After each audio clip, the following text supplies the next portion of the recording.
Hey everyone, Donny here for Summer Games, and I'm going to take a quick look at Gaia Complex. Take us away. Cool, so this is a dystopian cyberpunk setting based in a dark version of a future Europe. Imagine France and Germany walled in as a single metropolis. What makes this incredibly different is the introduction of vampires. So think Blade Runner meets Blade, and you're getting pretty close to the situation. Basically what you've got here is the black markets of this world. It is blood, it's human bodies and trafficking, blood farms. As much as cybernetics and weapons are a part of the setting, the fact that you are prey in this city, no matter how well armed you are, is a major underpinning part of the kind of fear that rises through the setting. So like a high risk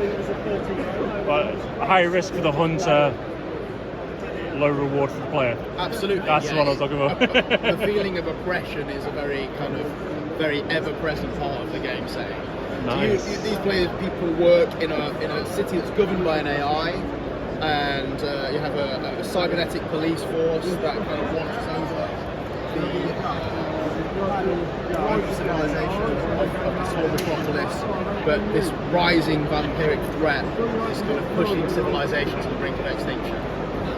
Wow, okay. So you've got, we first kickstarted our core book a few years back. We followed it a year later with a hardware book, and we ran another Kickstarter in February for Evolution by Design. And the GM screen, which dives deeper into sort of vampires and the non-human parts of this world.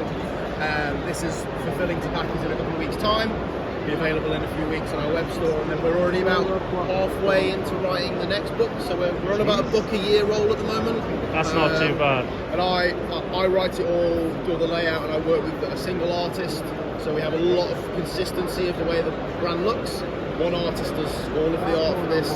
Name that person. His name's Jesus Blones. There you are. He's a pretty high-profile tattoo artist in the US, and this is his sideline passion project, much like it's mine for writing. Nice. Just keeps his hand in more traditional artwork.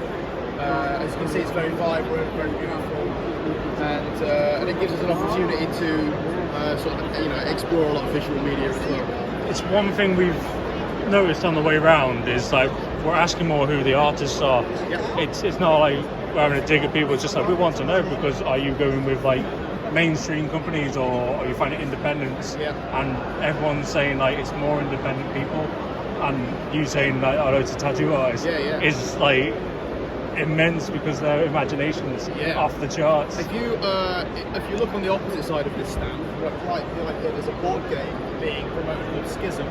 Okay. That board game was written by me 10 years ago, sat on a shelf before a publisher picked it up. Then COVID happened, and it collapsed. Then another publisher picked it up. But that artwork was done by the same guy 10 years ago. Jesus Blones did the artwork for that. It's how we met.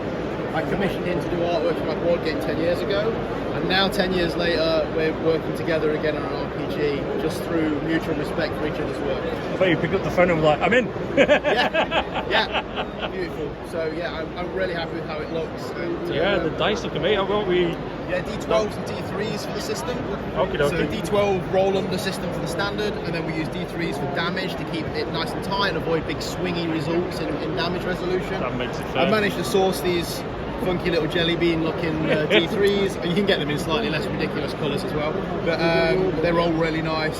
But you can use regular D6s and cut them in half. No, if the D3s are out there, like crux of the system is D12, which we know is the unsung hero of the dice RPG dice industry. Yeah. So Awesome. Thank you very much. Thank you.